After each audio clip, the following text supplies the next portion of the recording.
Last time on Children of the Shroud, our student Vale trainees T, Silas, and Gunny went to Stegelmeyer Park to investigate a disruption in the Shroud. Arriving at the park, they were bombarded by large bursts of mana, just raw earth mana. They used a ritual to then home in on the source of the magic bursts and ran into Ike the Troll at the Stonehouse. Meeting Ike the Troll, who seemed to be a pretty nice elemental, they learned that he was performing a ritual to return his essence to the land.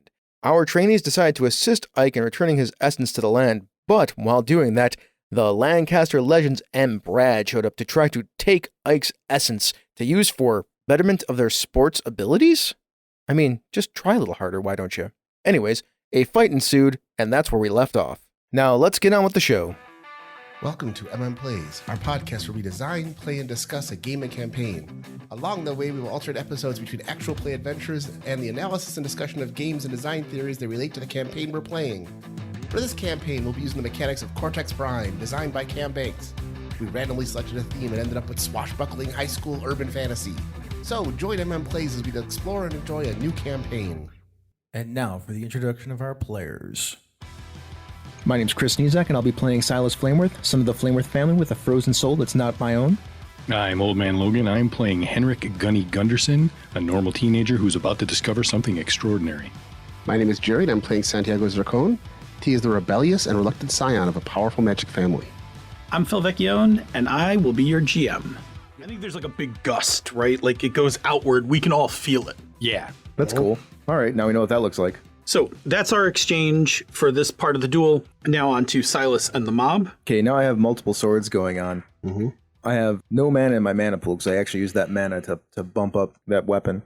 So it's dark. I got giant swords. I mean, we're still defending the Vale from these kids. And I say to them, I'm like, do you all realize what you're doing? You are destroying the magical protection of the world. Stop it. And they're all like, we want our enchanted items. We're winning everything this season. Oh my God, winning on your own merit. Cheaters never prosper. Brad promised us power. Son of the Flameworth family and geek because smart. I have 5 dice. Okay, I've got 4d6 and 1d8. I have a 12 with a d8 effect die. I'm actually fighting them now. I'm trying to keep them away essentially from the entrance. Sure. That is the fiction that goes along with this. Because I rolled a 12 and I can't get it higher. D8 to your arcane shield. D6 to my arcane shield. D6. I have my effect as a D8. Okay. The mob remains at 3. Back to T. Okay. You and Ike are now going in. I will tell you that for the ritual, you can pick whichever role you like because it can be like, for instance, emo because you're like kind of getting into the weirdness of the thing. It can be jock if it's helping move Ike along.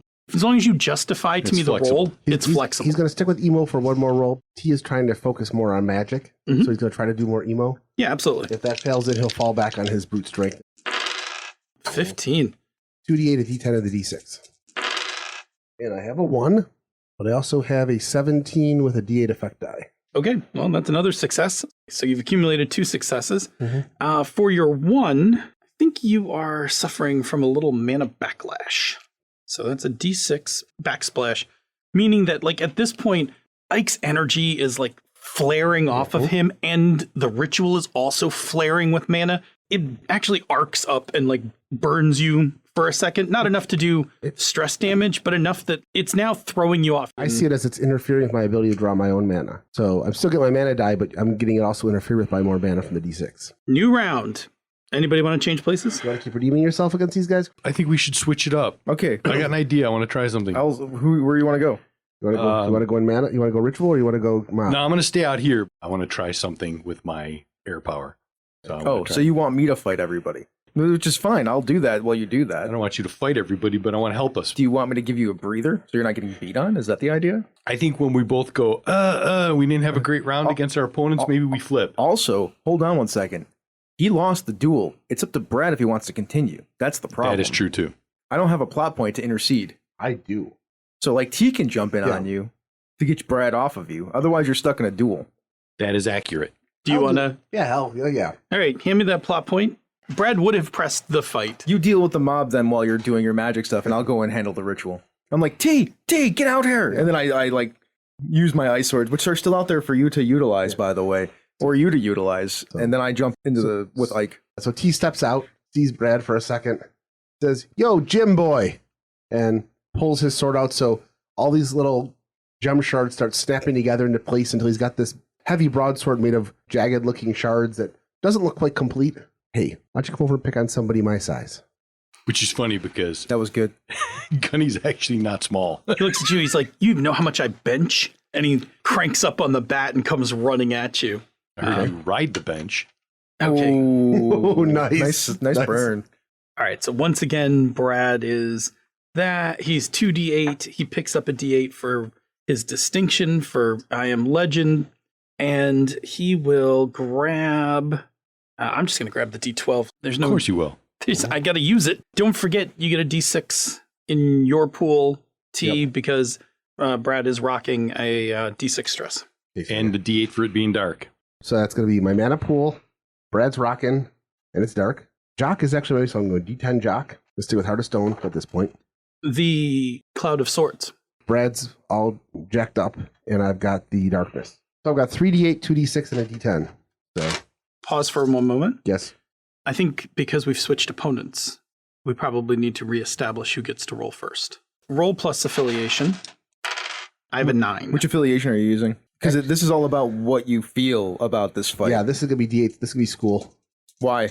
Because he's a jock. Because he's part of gym class. And gym teachers are barely teachers, so he wants to take this guy down. I got a 7 with a 1. I got a 7. I rolled a 1. Doesn't matter. On Doesn't matter. affiliation I've on got the this. 9. I'm pressing the first. attack. Okay. Woo, that's 2 1s. Hold on to those. And I can amass a 12 with a d8 effect die. That is a much lower roll than I should have been, like I could have put out. Uh-huh. So good for you guys. I can only get a 12. Oh, no. The most I can get is a 12. I don't have any plot points left. That's not a win. That's not a win. So I got a 12 with a d10 effect die. Okay, and you have no plot points, so these I have no plot ones points. come off these ones won't count Yeah, anyway. it's true. Yep. Ooh, Brad's got the upper hand. Brad won. Winner gets a mana pool die equal to their effect die. So d8 for Brad. Winner can spend a plot point to create an asset from the fight from another of their effect die. Holding off on plot points. Loser takes stress equal to the effect die, or the effect die is stepped down if the loser's effect die is higher. Step down. So I take one effective d6. So your arcane shield is at d6 stress. Yep. The winner gets to decide if they wish to continue the duel and start a new contest or disengage or take some other action. Yeah, no, Brad will stay in. Also, both people who rolled get mana dice at d6. Or step one up. Yeah, but not the one that they just got. Nope. That exchange done. We move over to Gunny. Let's go to Gunny. So I am going to weave a pattern and use a special effect from my weapon.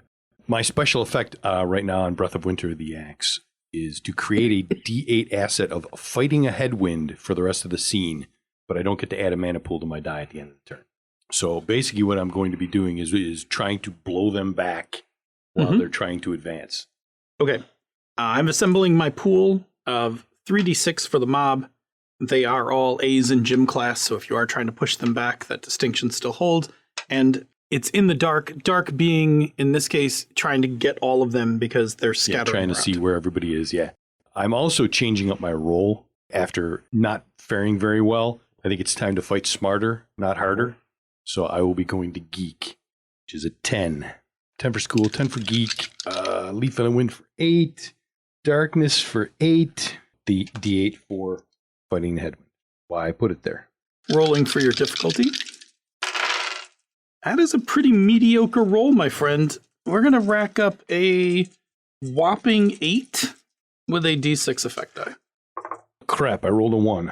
However, I have 18 right out of the gate. That's a double success That's a right double there. success. What's your effect die? 8. Okay, which beats their effect die of 6.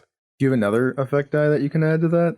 Yes, I do. I could add another 8, or I could add another 8 to the total, because it's an 8 on Well, that 8. you can't take out more than one die with one effect die. Right, so I have to have 2 effects. Correct. You spend a pop point on a second effect die. Yeah, we will put the second effect die into play there. Excellent. What's the size of the second effect die? 8. So that means 2 of those dice come out. Correct. When you have a double success, does it bump out one effect die or both? You pick which one. Yeah. Okay. So you've taken out 2 of the mobs? He's taken out 2 of the 3 because this is Yeah. their distinction. So Yep. this d6 goes away. Show me how you scatter this mob. Yeah, I start weaving a pattern with Breath of the Wind. I end up with a flourish, a swirl like this, and I'm making a circle with my hand for those people on radio. And a gust of wind fans out in a cone from me, a cold wind, and it sucks the will right out of these poor bastards. Run on back home to Lancaster. Land of evil! You hear from the cave or the mausoleum or And whatever it is. that also creates a permanent D8 fighting headwinds, right? How long does it last? For the scene. For the scene. There you go. Those are on the table Nice. for you guys. Technically, that one's just for me, though, isn't it? Yeah, it's probably just for you, right? Are you just? Is it the headwind comes from you? Yeah. I can spend a plot point when I create it to make it for everybody else. Oh, there you go. You don't have to. Save your plot point for something else. Yeah, I mean, there's ice swords in the field, so Like Okay. swords and headwinds and shit. I mean, it's magic, right? This is exactly what I thought this game would be. And that disperses a good portion of the mob. There are only a few of them left that are hanging on. The rest of them have been toppled over with such an overt display of power. Some of them just run into the woods, like they just disappear into the Ping woods. pong paddle boy ran. Is the sun down? Yeah, it's dark. Oh, good. My affiliation's reset then. No, there you go. I forgot about that because it says I can do that until the sun sets. I put dark on the table. Okay. Silas, I'm doing the ritual thing. you're doing the ritual. So 3d8 and the d6 because the mana is getting splashy. All right. So I'm going to be highly intelligent, which is a D10 for me. I'm going to use Veil because this is a Veil thing. I'm protecting the Veil, so that's a D8. And then I'm going to go a Frozen Soul that's not my own because the magic that's not mine is interfering with me helping put this ritual together. Pick so I up can some get a plot points. Yeah, I'm Go ahead going and to help go right yourself. here. Can I use my a mana die from my mana pool to help this ritual along? Actually, you know what? I would suggest that I can't do that because I already just said that my magic is messing this up. Okay, That makes sense. I'm good with that. I only got 3 dice. Do you set the difficulty first? Is that how this goes? I do. Okay. That's a 1, Well, that's good. but that's going to be a 13. That's less good. I can still pull this off potentially. Got a chance. You can do it. We believe in you. Fuck, I got a 13. I also got a 1. Which is less good. I will buy your 1. I got a plot point. I'm going to put it on just you as you're trying to cast it, and you're using Mesame's magic. Uh-huh. And there's this just abundance of essence in the stone house. You hear Mesame's voice Oh, good. in your head. Oh, no. And for a moment, everything kind of drops away.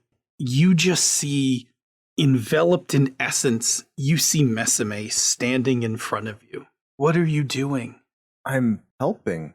Helping him. When will you be helping me? I've been trying. This is the first time I've been able to talk to you in 4 weeks. You're not dead. I didn't think you were dead. Oh my God, you're here. I start crying because, I can't help it. It's the magic. Plus, my emotions. What do I do? How do I help? Tell me. Find me. Find me. And then she passes through you. But the words find me start to just kind of echo in your head. And so the trait, her voice, D6, is now just messing with you. I don't know if it's messing with you, but it's causing you some great distraction. Okay. That's me. All right. Excellent. Back to the top of the next round. Top of the round, does anyone want to switch? I got some role playing I want to do with Brad. I'm good. They might not go well, but I want to do them anyway. Happy Are to. you good? Do you want to? Oh, yeah, I'm good. Okay. Get some plot points I out. feel like we started to make headway. Oh. Let's get back to Brad. Okay, so being the big dumb guy and charging at him was just pointless. And so he's going to try to think his way out of this. So he's going to use not just a huge dumb guy, which reduces his jock by 1 size, but increases his geek by 1 die size for the rest of the turn. So his geek goes up to a D8. His jock goes from a D10 to a D8. He's going to take that distinction as a D4. You're only going to get the D4 this round. So D4, D10 for mage, and a D8 for geek. He's trying to fight smarter. We'll see how that works for him. We have Brad's D6. We have Cloud of Swords at D8. It's dark outside. That's a D8. And I have my mana die at D6. I got a big handful of 7 dice. So Brad is represented again by 2d8. I am Legend D8. He picks up D8 from his mana pool, and he picks up that darkness. Is that I Am Legend in his head? He's, the Lancaster Legends. He's a legend in his own I right. am Legend. That's so bad and good at the same time. Brad comes at you Oh, I see a goodness. one. Hang on. I see a 1. Hang on. Not one. 3 ones. 3 ones. And amasses a total of a 10. I have no extra dice for an effect die, so that effect die is a d4. I'll see if I want to buy that one afterwards. We'll see No, what that's happens. not a 1. You can buy, I think, all 3 of them. I also have 2 ones. I have a 12 with a D10 effect die. At this point, I feel confident I can beat a 12, so I'm staying in. You can purchase those ones if you want. So if I purchase those ones, that will give me, what, a D10 and something? Yes. D6, D8, D10, yep. Yeah, I'll wait for now. You don't get a chance to buy it later. I know. Okay. I will give you one, and I'm going to pick up a D8 against you. I think he's shocked you and has given you some muscle spasms. Okay. Paying that, and I pick up a D8 against you for muscle spasms. All right. All right, so feeling that I can beat that 12, I'm just reassembling my pool real quick, and I just scoop up an extra D8 from those muscle spasms, and I am now rolling to see if I can beat that 12. That's a shit ton of D8s. 2 more ones. Those come out. 10. Spend a plot point. Add an extra die to my total. I'm going to go with a 14 with a D8 effect. And 2 ones on the table. I'm going to buy those ones. I'm going to be distracted because I'm weaving magic using my sword. I'm going to use all of Brad's attempts to basically flaunt the veil to actually knit the shroud down. I'm going to basically use the magic he's using to start to weave the shroud down because he's basically brought all these people here. If we defeat them, this is going to be another one of those situations where we basically knitted the shroud by covering up what's actually going on. We're trying to keep them from making this into a big loss of mana. I'm going to step that down by 2 from an 8 to a 4. And you're now going against a 14. You have a choice to back out now. Oh, You can do it. The last round was me being kind of awkward, trying to think my way through this fight. I realized I can beat him this way. Give him what 4T. So this is going to be 4d8, a d10, and 2d6s. And there are 2 ones, as always. I can get a 14. I'll spend my plot point to make it into a 17 with a d8 effect die. Here you go. And I have 2 ones. I am not going to buy those ones. I also don't think that I can pull off, without spending my last plot point, better than a 17. So I'm going to give in. Winner gets a mana pool die equal to their effect die. That's a d8. Person who gives in takes the effect die stepped down by 1 as stress. Your d8 becomes a d6. I already have a d6, so my stress goes up to a d8. The person who gives in receives a d6 to their mana pool or steps up a mana pool die by 1. I'm actually just going to step up 1 this time. I'm going to turn one of my d6s into a d8. And the person who gives in decides if they want to continue the duel or start a new contest or disengage and take some other action. I am not going to continue the duel, which will open it up whether you want to re-engage him or you guys can switch. I may switch off with somebody else. So that's the back and forth between you two, which eventually results in Brad getting like knocked back. Like he steps back and breaks off the fight. Basically, what actually happens is this whole fight as we've been going back and forth, instead of just trying to beat Brad back, I've been slowly moving him in a pattern to re-knit the hole in the shroud. Yeah, that's clever. And then we spin around, and instead of knocking him backwards, he comes at me, I step out of his way and let him lunge past me, and let him stumble to the ground, and then I stand back, and now we've got the shroud slowly knitting behind us. Well done. Who's on the Legionnaires? You guys still got fight left in you? There's like three of them left. You gonna run like your buddies? There's one angry girl. She's got a field hockey stick. There's a guy with a lacrosse attack stick. Brad's on his knees in the mud. They're just like, bring it, man. We're not afraid. Legends never back down, even though like a bunch of them is scattered. All right. At this point, I can assemble a D6 for the mob, a D6 for their distinction, and grab that D8 for darkness. I think that's all I have. And you're going to be setting a difficulty for me Yep. as I attack this crisis pool Technically a mob. mob. I get a 1, so that die comes out, but I do have an 11. All right. I've got my 10 for school, 10 for geek, 8 for leaf on the wind. Don't forget the 2 D8s on the table. Actually 3. Darkness, the swords, and the headwind. And that, I think, will be sufficient. I do have a 1, 19 with a D8. They're done. I go into kata mode. All the training that people have been giving me for how to generate mana with the weapon and all that stuff, like I go flashy on them. Forget it. You don't know what you're dealing with here, noobs. go back to gym class. They see Brad on his knees. They feel the cold chill in the air from my wind. And they're just like, and their will breaks and they just scatter. I do still have that one, though, if you feel like doing it. No. Okay. I'm not going to. Okay, so the mob of legends is gone, leaving just Brad and the ritual. But we do need to get to the ritual part. Yeah, I'm doing that Yes, right now. we do. Okay. Ike, I had a moment. It's not great. Yeah, who was that? You saw that? Manifested in the essence. That's Mesame. I don't know if you know her. That's Erlis Fravatin's daughter. Oh, I mean, I know Erlis. She's a pretty girl. She, her essence was stolen by a sword that was a golden hilt with blue gems. Ever heard of it? Can't say that I have. Okay, just thought I might ask. Now I'm just gonna help you. I'm gonna try to help you now. She's still here. Like inside me? Well, I mean, part of it is, which is why you saw her, but if whoever did this to her had dispersed her essence, like cast it into a ritual, the other part of it would have disappeared. So she's still out there somewhere. You didn't know that? I wasn't sure. I've been trying to commune with the sword that is actually hers for the past month. It's the first time I've been able to talk to her. You okay? No? You still good to keep going? I mean, I'm gonna try. All right. Tears are streaming down my face. I cry a lot, apparently. It's good to show emotion.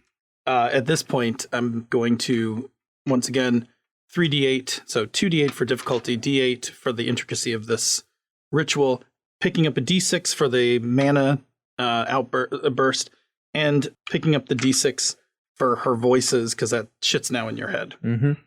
Setting your difficulty. That's an 11. I am going to use my Geek D10 for this. I am going to use my Veil D8 for this.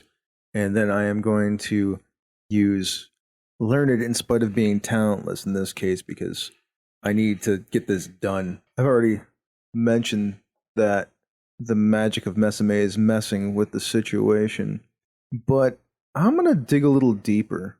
I'm going to let you know that any ones you roll at this point, I'm buying up those voices. I'm going to dig a little deeper into my soul, and maybe for the first time ever, so that it's not screwing with me, touch my actual magic, which I don't know that I have, but I know it's down there, but it's down there somewhere, and touch the flame, which I'm going to use my mana pool die for that. I like it. What do I got to beat it? An 11? 11. I got it. I got a 12 with a D8 effect. Add another success. You guys are up to 3 successes. So for the first time ever, there's a little bit of fire that illuminates around Silas as he chants and pushes the energy through the ritual to help Ike pass on. Did you see that light? I did. And I look at Ike and I'm like, what was that? Nice job, Flame North. Showing your family colors. Yeah, you hear from the cave, guys, I think I need to stop doing this. I think everything's under control now. Brad is still on his feet, but the rest of Brad's crew is gone. They've all run off into the woods. That pool has been defeated. Hey, Silas, Yeah? why don't you come outside and say hi to Brad? Oh, okay. I go outside. Show him that you're flame worthy. That was awful in the best way possible. I walk by as I go by, we like elbow bump each other. Yeah, I elbow bump you and it's like, ow. I rub my elbow. Brad's like slowly getting up, brushing the snow and like dirt off of him. And he's like, all right, fancy boy, let's see what you got.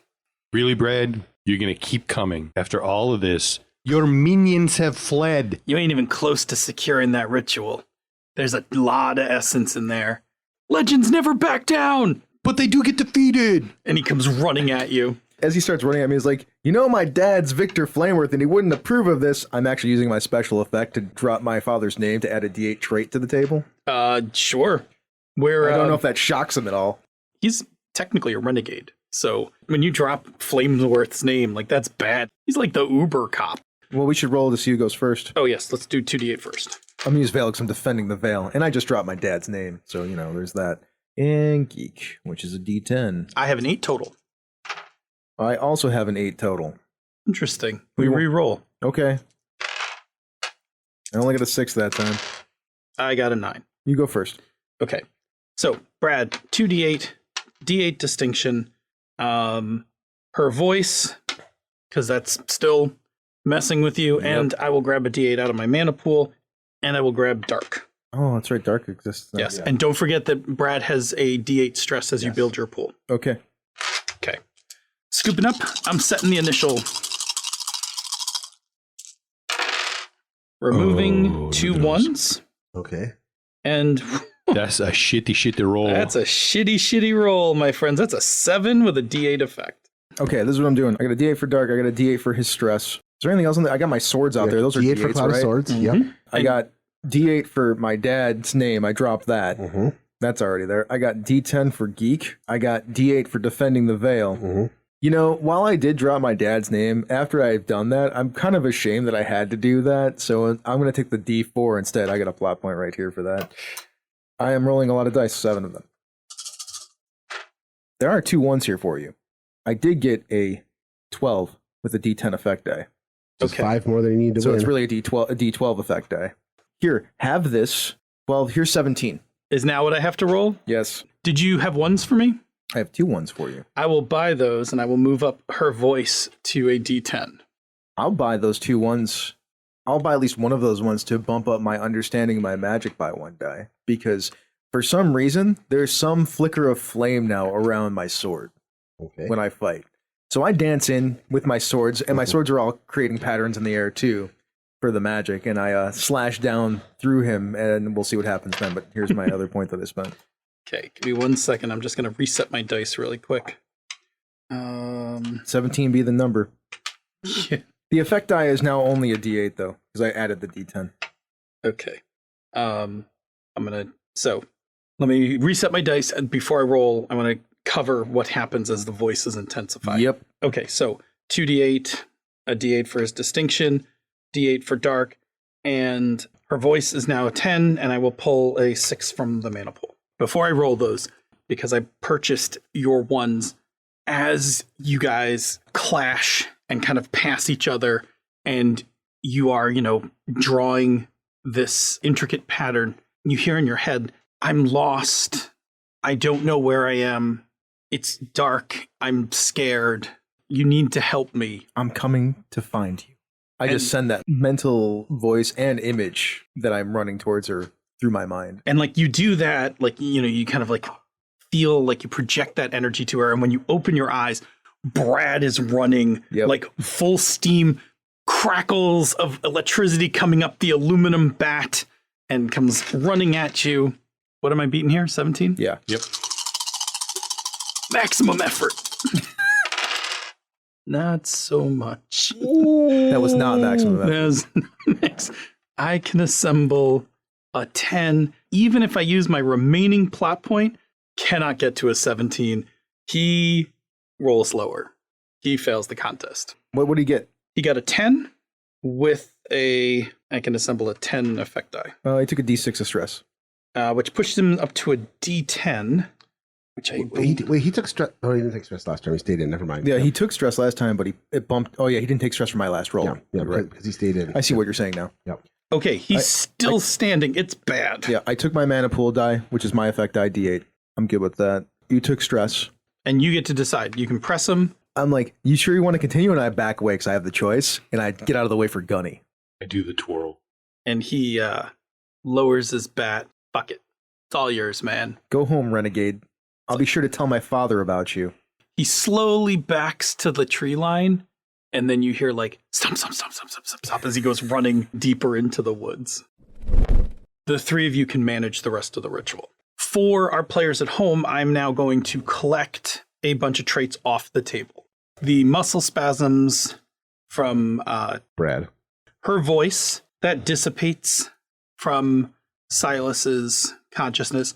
The mana of the ritual, now that all three of you are there to help out Ike, comes under control. And I'm going to assume that the headwinds and the cloud of swords both dissipate. What is remaining on the table right now is understanding my magic. That went up to a D8, as Silas has gained some insight in the last scene.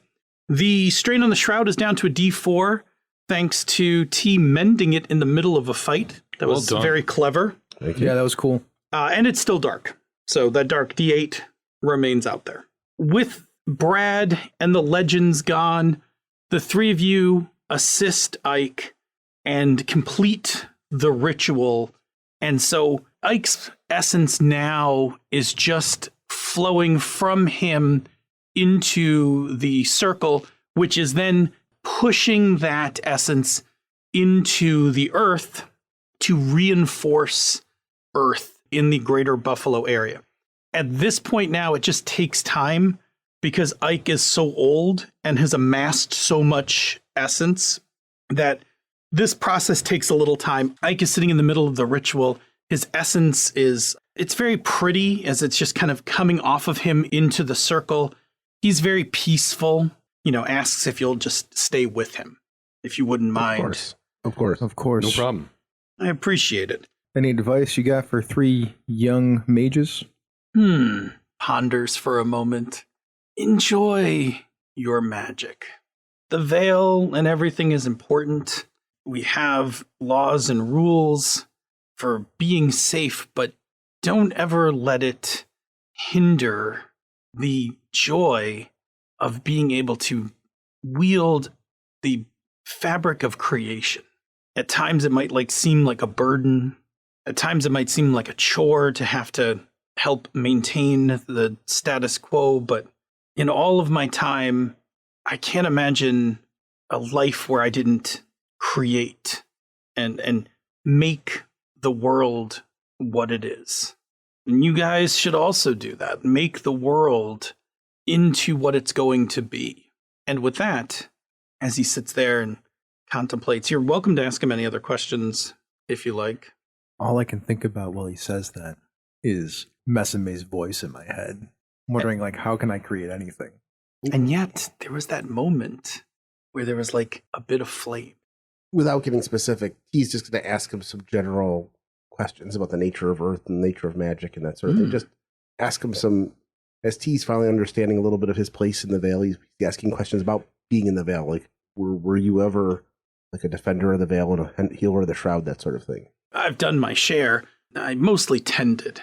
But when you're in a place and something goes wrong, you do what you can to help out the Shroud and maintain our, peaceful coexistence. So I've done my share of defending, but by no means would I consider myself a defender. Just, I'm here to reinforce the land and keep it, being what it is. All right. I always liked this spot. It's a very nice spot. Before you go, can I ask you, how would someone take somebody's essence and store it? Oh, there's definitely rituals, complex rituals, but there are rituals for withdrawing even human essence, but magical or human essence. There are ancient rituals that can do that. Storing it is a bit trickier, but there are vessels that can be crafted.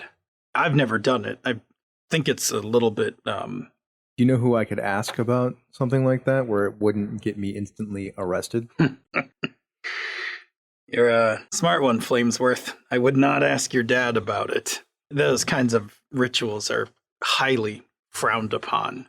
They're mostly the kind of things that renegades dwell in. If only we knew a renegade. And I'm asking that right in front of these two. Maybe there's somebody we should go talk to. About what? About a whole bunch of stuff. You know who might be able to help you is the person that's coming through the woods right now. Uh-oh. It's not like before. I know this essence, but go ahead and take a look. Okay, I'll walk outside. So coming out of the tree line is a slender figure in a red trench coat with a hood over their head. And it's dark out, so it's actually really hard to kind of see this. They get pretty close to the stone house to the point where the essence that's kind of emanating from the front door illuminates like a circle outside the door. And the figure just stops and pulls back their hood, and it's a woman. She is a earth elemental. In fact, she's a cyclops. So just her one eye, her hair is very nice. She pulls back her hood and she's like, "Good evening." Hi. She smiles. I look to my left and my right at my friends. Hi. Greetings, sister. "Ah, yes, greetings." She nods in your direction as the snakes. He looks back at Ike to see what Ike's reaction is. I think Ike's in the thing. Can we see him from here? He's sitting in the middle of the cool. ritual. Nice. The woman's like, "My name's Ivana." Is Ike? Yes. We've been trying to help him pass along. would you let him know that I'm here? He knows. Would it be okay if I came in? Of course. She walks in, and now he's been sitting, and he looks even more rock-like, like less animated, and more just becoming like more stone. And she comes over and very gracefully steps over the ritual and puts her arms around the rock and gives him a kiss on the cheek. And the two of them start talking for a moment. Are you trying to hear what they say, or are you just hanging back? We'll hang back. If they want us to hear it, they'll tell us. I hang back. For Yep, sure. hanging back. By body language, they must have been close. She touches his cheek. They talk. At one point, he laughs. At one point, she laughs. And then after a minute or two, Ike like slowly turns his head and he's like, "You can come on back, boys. I walk in. This is a very, very dear friend of mine, Ivana. We used to date. I took her to the fair when the electric tower was lit." It was like 1906 or something. Yeah. Yeah. Me and Gunny probably looked at each other like, that was like 100 years ago. And I don't want to say that T doesn't know what we're talking about, but Also, for a little bit of history, that is the same World's Fair where the conceptual mages of electricity actually created the element of electricity. because it didn't spawn itself into something until the internet was existent, but that was the first time that electricity showed up He looks at the two of you. as an elemental magical force. There's an electric tower building in downtown, isn't there? Yes. Yeah, there is. We haven't seen each other in a few decades, but I guess I didn't do a very good job at first of handling my mana. But I'm glad you're here. I don't think it's going to be too much longer. Feeling much smaller than I ever have. And she sits down on the floor. You guys are welcome to sit. And, he tells a few more stories. Like, all of his stories are like some major historical event in this town. At one point, he worked in Bethlehem Steel. Wow, that's cool. That was actually a pretty sad day for him when Bethlehem Steel closed. That was a pretty rough day, because that was Earth Element, that was Earth Elemental heaven. He's like, you don't even know how many Earth Elementals actually worked at Bethlehem Steel. He's like, oh, it was great. It was warm. There was metal all over the place. He's like, what was not to love? The people getting killed in terrible accidents. I actually say that. Honestly, it was tough having humans around when there were so many elementals. Those things, we'd forget it was too hot. Try to keep the humans to one shift, but it was tough. So Humans are stubborn. Look at both of you. I'm like, fuck off. there are less deaths than you think. When an earth elemental accidentally steps into molten metal, it's not bad, but the Shroud's got to do something. Oh. That means Okay. they just have to move on to a different job. Yeah.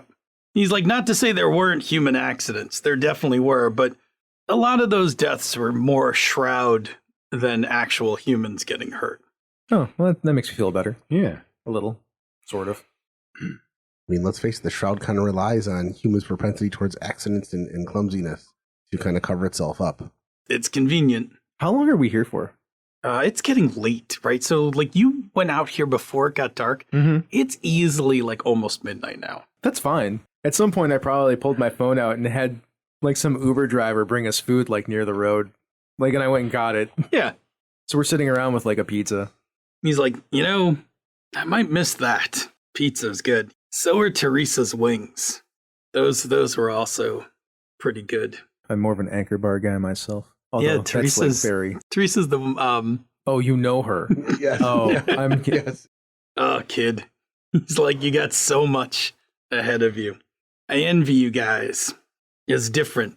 When I first came into formation, there was nothing here but trees and animals, and I saw people arrive, trains. I mean, the Algonquin tribes are around here, right? Oh, they eventually got here, yeah. Oh, that was before that? Lord have mercy.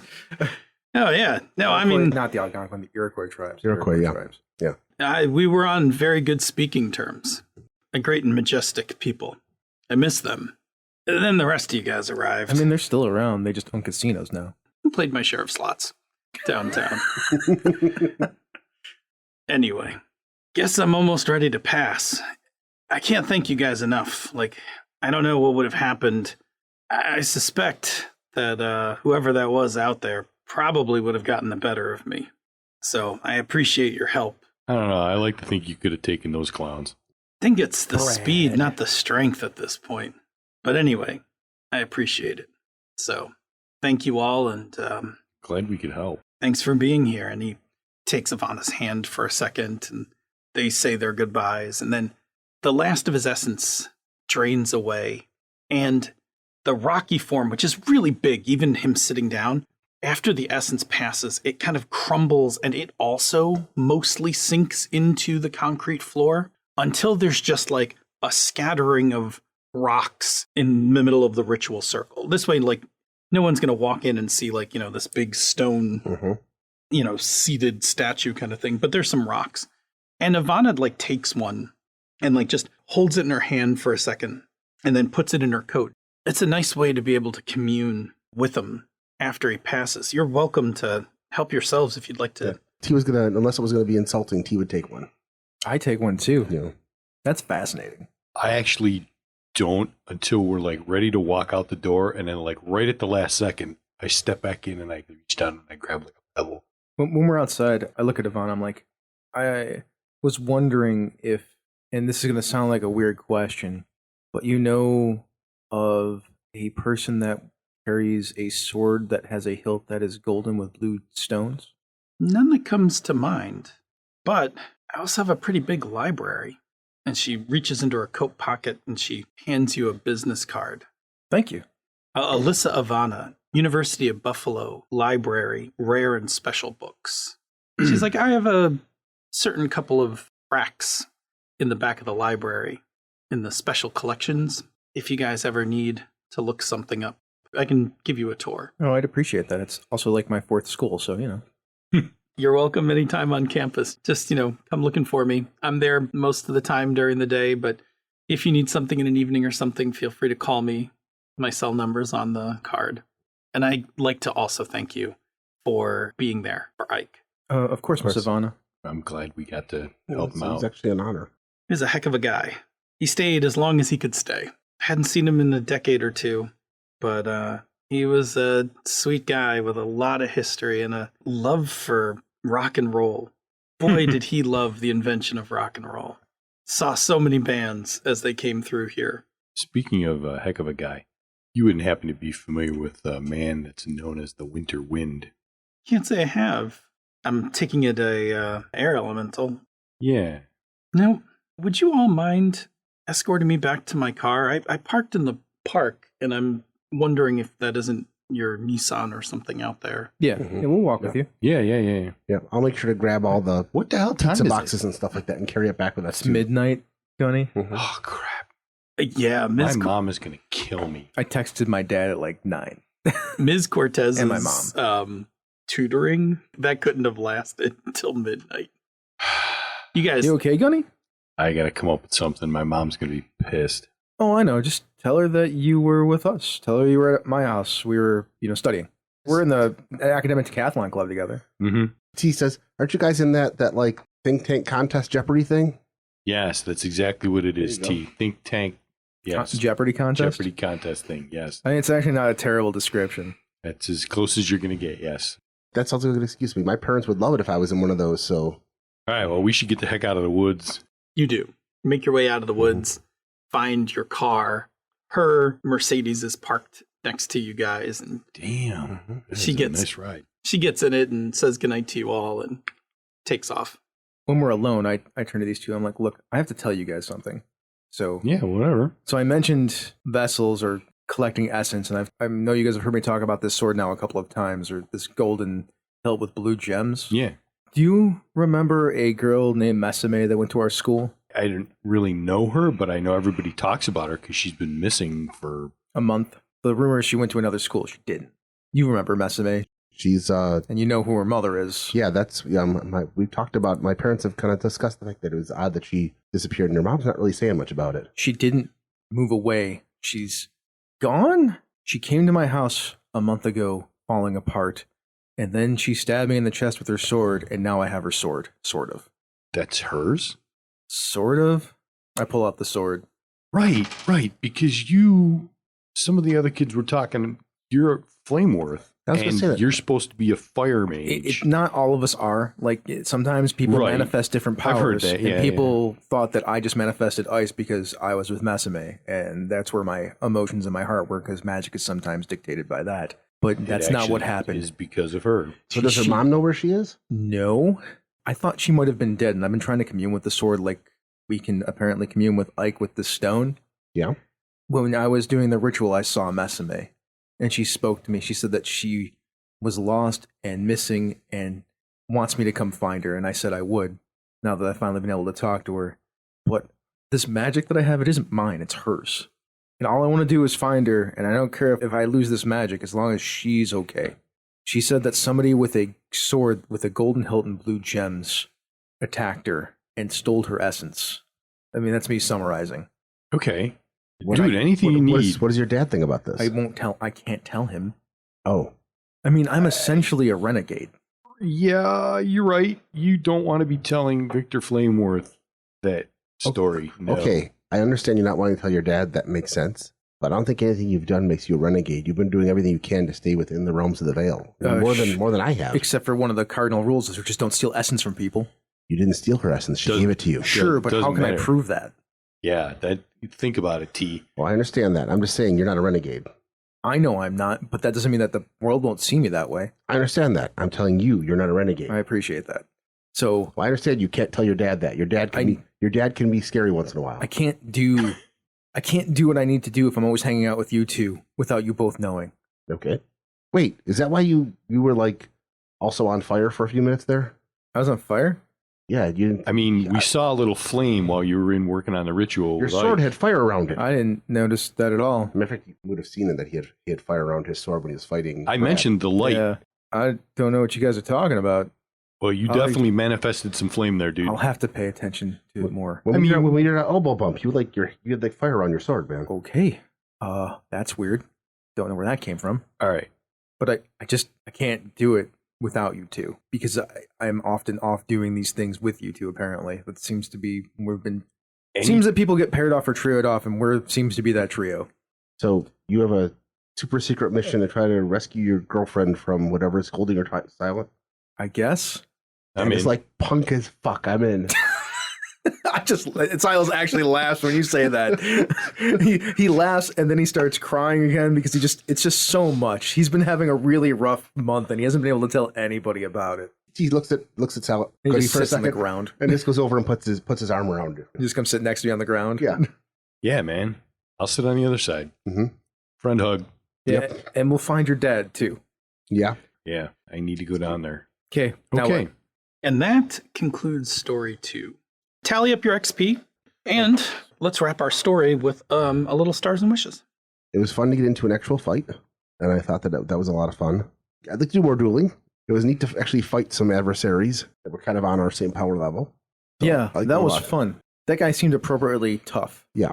It was nice to fight a mob of idiot kids from another school that didn't realize they were getting in over their head. Not just any school. The land of evil school. Lancaster. Jerry's just shaking his head over here. As far as wishes go, we got to see Brad again. I also wrote that down. Yeah, Brad got to come back. Yeah. I have many stars. Oh, well, lots please, of by all stars. means. Go ahead. Yeah. Yeah, I have many stars. So putting the Mesame sequence inside of the conflict that was going on is like one of my favorite things about making story happen in the middle of mechanical Yes. conflict type stuff. Love it. More of that is always appreciated. Our like anime adjacent genre allows me to just push those things in really easily, right? Like it was super easy to just be like, like now's the perfect time for you to be talking to Mesame. Like, why not? Mm-hmm. Yeah. I love stuff like that. I love that we cracked wise at the bad guys. That's fun for me. I enjoy that. I like Yeah, listening to it too. Time with that. There were some really good quips in there. I like people using magic to solve problems, and it felt cool. That whole sequence with like wind and swords around, and Mm-hmm. then like T describing coming out with his sword clacking together, and like, yo, pick on somebody my size. Like that, just all that stuff combined. That's all great stuff. I love everything about that. This is the game that I thought we'd be playing. Cool. I have one more wish. I would definitely like to see down the line another interaction with Casey. That's coming. We're just still in the second story. No worries. And as a star, I really liked the entire interaction with Ike. He was a fun character to talk to. No, thanks. He was an interesting mentor. Mm-hmm. Kind of gave us all a little bit of feel. Plus, I like all the stupid jokes about things he saw that were. That's cool. That was fun. actually That was a lot cool. of It fun. actually gives scope to the situation. Yeah. For me, I really liked that whole sequence went off the way I was hoping it would. With you guys switching and each of you, somebody's got to stay in to keep the ritual going, but one of you's got to duel, one of you's got to fight. You guys did a nice job of that. This is a rare occasion where I actually used my plot points. In that duel, I used it to crank up the one total. I think it was against Bob, where I don't normally play hard, but I was like, oh, this is contest time? Like, I'm going to buy an extra die here. I'm going to ratchet this thing up and make it harder for you to win. I mean, you only have a limited amount of them, so you should. True. And I thought I made Brad actually hang on for a while. It felt very appropriate for Yes, it Brad, especially It did. after I cranked up the difficulty on Brad at the beginning, too. Mm-hmm. I mean, plot points are there to help move the plot in certain directions. So Yep. that's the appropriate use of them to create a fight that feels like it's got back and forth. I also And like the fact that everybody got a chance to go one-on-one with Brad. That was fun. Yeah, again, part of what I was hoping would happen in the story. I will also say another thing I liked was whether it makes it into the final cut or not. We had a little stumblings over the dueling system, but I really like the dueling system. As we get smoother with it, and as we kind of work out the kinks to it, I really like the feel it gives. Like, we had swashbuckling as one of our themes, Mm-hmm. and having a specific mechanic that's an arcane swashbuckling thing, I think is really cool. It's interesting to play with. If I had seeded, I would have definitely been defeated. To just go one more time, kind of like that decision point of like, well, should I just go for it and get taken out, or do I just quit now and just leave? It did everything I was hoping it would do, and we'll get better at it. But the mechanics that we laid down, like the stuff that Chris designed, I really like it. I mean, it's nothing super fancier than what the contest rules actually are. It just has some of the magical stuff stuck inside of it. It's cool. Like, it felt cool, and I could see it in my head that there's this sequence of going on where I saw it more like an anime in my head, but where Brad and whoever was fighting him are like locked in this intense fight. And then in the background, you've got whoever's dealing with the legions. And then, in the house, you could just see the flickering light as the ritual was going on. But like, all those things played well together. Yeah, because turns in that situation feel more like the camera just switching from place to place. It's cool. I Yeah. like it. Mm-hmm. If I had a wish, it would be to figure out a way to make an exchange, like whoever was exchanging with the mob, have space for us to do the things that I did that felt more natural instead of me having to force it. When I created the swords, like, I don't know what that looks like. I don't know if there needs to be some sort of more economy that goes along with things or not. Because of the dueling thing is like, well, you're locked in over here. Yes. And technically during a duel, during a contest, somebody doesn't have to necessarily, they have to exchange, but they can also usually spend points or whatever to like create assets and things like that. We may need to just off mics define a little like what a turn can consist of, kind of thing. So like mechanically what I did was I spent a plot point to create an asset. For my control thing, it actually states in the rules, I spent a mana die to increase it, which it's right in the rules. I didn't actually do anything outside of the rules. I asked you if I could do it because I wanted to make sure that it was okay for me to do it within the turn. Mm-hmm. But I didn't like go outside of our rules to do anything. I will also say that I liked the count up clock. The core Cortex Prime has the countdown clock where you are trying to get something done before a timer runs out. But I kind of flipped that mechanic upside down and used it to like count up towards a goal that you could work towards. Mhm. It worked fine. So I was pleased with that too. Wish wise, I don't know if I have any particular wishes. You guys did good. You guys had quips. There was drama. I'll give another star. Chris, I really liked your portrayal of Silas, like the stress of like Silas's life right now. Yeah. All of that came through, I thought, really well. Thank you. I try. I really think also a lot like- about this stuff. I also like you guys too. Like, don't get me wrong. This particular sequence, just because of the voices, gave Silas like a little moment. Oh yeah, it was very well done. I love T. I could watch an anime with these characters. Like I could just watch T because T is like the normal one, even though he's the stone elemental. Yeah. T's got like a normal life. Yeah, well, yeah. T's absolutely got the most normal life of all three of you. You saw my note about an idea for a slice of life scene later on? Probably. We want to do a slice of life scene. One of the things that we would do now that we're a little bit closer is Gunny has his mom's family where he can't talk about what is going on. We would invite over to like my house to come just hang out at my house for the day because my parents aren't going to care that you've got magic and aren't magic in both. But just invite you over someday. So you can be part of a normal magical family day. Mm-hmm. Oh yeah, absolutely. We can work that in. Yeah. Yeah, without rubbing any of it in your face. Yeah. It's not. It's like, hey, this is what a magical household kind of looks like, kind of thing. Everybody good? Yeah. Yep. Yeah, please spend your XP before the next story. Okay.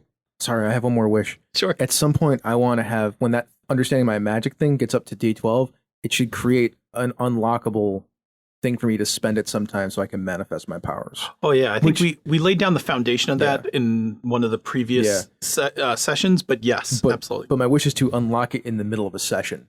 Oh yeah, that's awesome. Like, so Sure. all of a sudden I have my flame powers. 100%. I mean, I love it. It's thematically awesome, and so yes, I have no problem with that. All right, well, there we go. Cool. Thanks, everybody. Thank you for joining us for Misdirected Mark Plays. Now let's do some Patreon shoutouts to thank those wonderful patrons who support our show. Let's start with the Royal Court. Ty Pruny, also known as Lord Tiremonger, Lars Henrik Evjan, the Lord Out of Time, Jim, the Royal Merchant Emeritus, Chromatic Chameleon, the Queen's Spy Mistress, Schmitty, the Keeper of the Labyrinth, Andrew Dacey, the Warden of Whiskies, Andy Olson, the Duke of Dice, John Carney, the Court Necromancer, Craig, the Lord of One Name, Tiberius Starcrash Smith, the Baron of Britannia, Kevin Lovecraft, the Royal Beard, and J.T. Evans, the Queen's Librarian. Other patrons are Chris Constantine, Miko Froelich, Eric Simon, Fiona, Not That Billy Mitchell, Huxley, Kathleen Halperin, Christopher Gamelk, Michael Beck Esperum, Joseph Knoll, Carlos, Hepdilemma, Michael Draper, Kupanu, Alice Kira, Jim Fitzpatrick, Brantley Harris, Steve Radabaugh, Rory McLeod, Ninjabi, Joseph Peralta, Brian Kurtz, my Brett, not my Brett, but someone's Brett, Chris Steele, Jared Rasher, Eileen Barnes, and Brandon Barnes. If you'd like more content like this, you can find it on our website at misdirectedmark.com. Want some more? Go to our Patreon page at patreon.com/MMP. There's a bunch of bonus episodes. There's our after show, the Bamboo Lounge podcast, our MM Plays game stuff, like our setting for this game, The Children of the Shroud. My game development notes for the Lamplighter system are on there. Our character sheets are on there. Our mod stuff is on there. All sorts of stuff is on there, and you get access to our Slack room. And that's important because that's the best way to get a hold of us. But if you don't want to get a hold of us that way, you can reach us using email, mmp@misdirectedmark.com. You can also use Twitter. The best place is @misdirectedmark. Now, we have some other shows on this network. We have Pandas Talking Games, the Gnome Cast, Bonus Experience, and Thaka with Advantage. Let's dig a little deeper into one of those shows. Pandas Talking Games. Queer gamers talking about tabletop role-playing games and making outtakes. Join Pandas, Phil and Senda every Wednesday answering listener questions about playing, running, and designing tabletop role-playing games. Get cozy and let's talk about some games. Now, if that's still not enough, we have some friends who make podcasts. There's the Tabletop Bellhop, your board game concierge, the Knights of the Night, who make excellent APs, and Mastering Dungeons with Sean Merwin and Teos Abadia. They're still doing their 5th edition thing, and you can catch them on the podcasts or on YouTube. Speaking of YouTube, How to RPG is by Sean P. Kelly of Gaming MBS. It's one of my favorite things going on the internet on YouTube right now, and if you want a variety of games to talk about, go check it out over there. He is live on Saturday mornings at 9 a.m. Eastern. Well, with that, this has been a Misdirected Mark production, the media arm of Encoded Designs. Mic drop. We out.